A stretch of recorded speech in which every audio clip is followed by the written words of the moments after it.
Thank you, Thanos.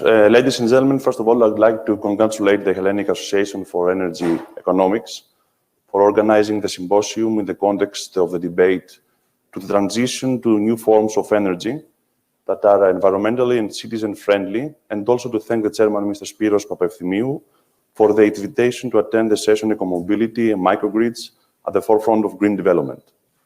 All of us who participate in productive ministries, such as the Ministry of Infrastructure and Transport, we strongly believe that these events is a driving force for a culture of sustainable and environmentally friendly perception of mobility. Greece, as we all know, is sun-bathed, has rich wind potential and energy resources.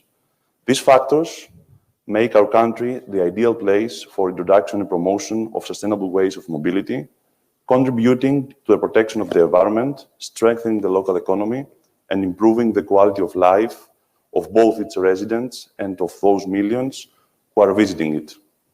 Mobility is one of the most important human activities through which social contacts, economic and business activities are carried out, and in general, all human needs are met.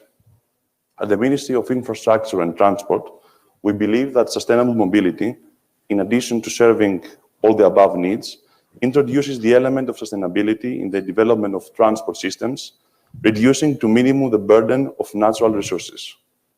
This contributes to the preservation of natural environment, protects health and safety of citizens, supports the economy, especially in tourist countries such as Greece, and creates new business opportunities and consequently new jobs in local communities.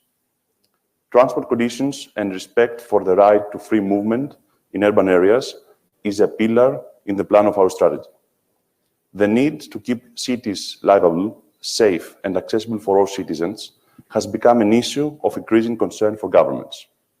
Ecomobility refers to the ability of any citizen or visitor to travel and move in an environmentally friendly, healthy, and safe way.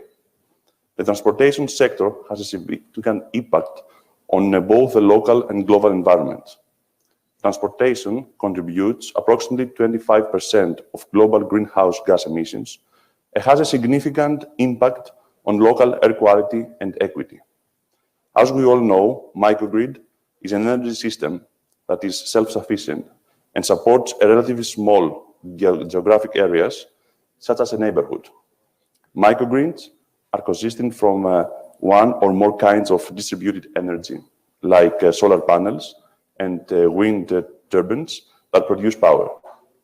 The fact that microgrids create energy for nearby citizens distinguishes them from large centralized grids that have provided most of our electricity for the last century. Many of us have probably mentioned that electric vehicles are becoming more affordable for customers.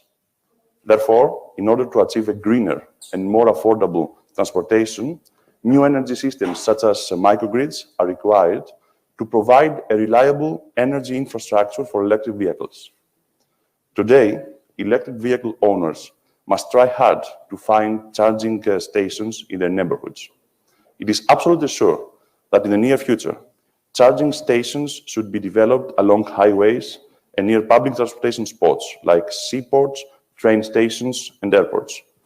Electric vehicles charging infrastructure, instead of using traditional fuels, can opt for new solutions, including microgrid, photovoltaic, and battery energy storage, and all these energy solutions need to be integrated to enable a widespread and greener energy infrastructure. Sustainable urban mobility is part of our strategy, for obvious reasons such as tackling the effects of climate change. The first goal we have to achieve is to plan a comprehensive urban transport plan which supports alternative forms of fast and safe mobility. In this context, in the coming days, we'll give to consultation the draft law for the operational framework of the sustainable urban mobility plans, but also the micromobility, through which our country, for the first time, will dispose specific traffic rules and specifications for the micromobility vehicles.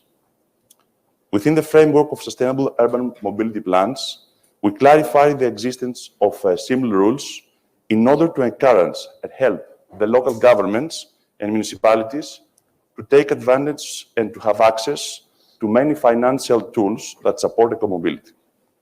In particular, we give the local authorities the opportunity, through simple rules, to implement projects related to improving road safety, development of micromobility, facilitating electromobility, and develop intelligent mobility systems.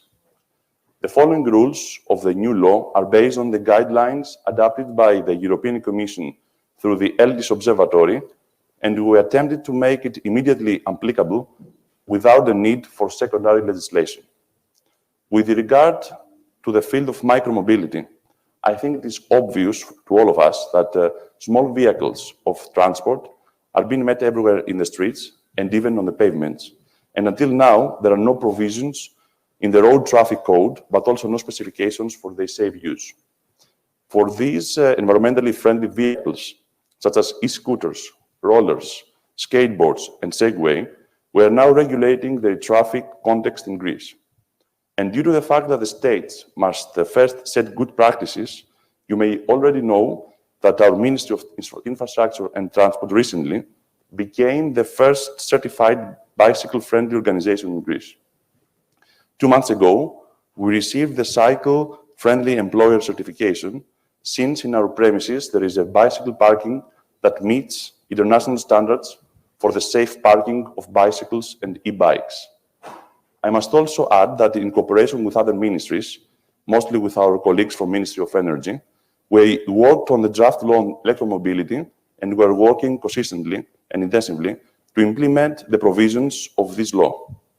I would like to underline that for the first time in Greece, public policies related to transport infrastructure, road safety, and the use of environmentally friendly electric vehicles are part of a coherent strategy which will help the transition to a green and citizen-friendly mobility. Finally, I want also to note that the implementation of the above regulations is not the end of our efforts, but just the beginning of the transformation of the mobility framework, aiming at the next steps concerning automated mobility, autonomous driving, car sharing, carpooling, and in general, a counter-transport as a service.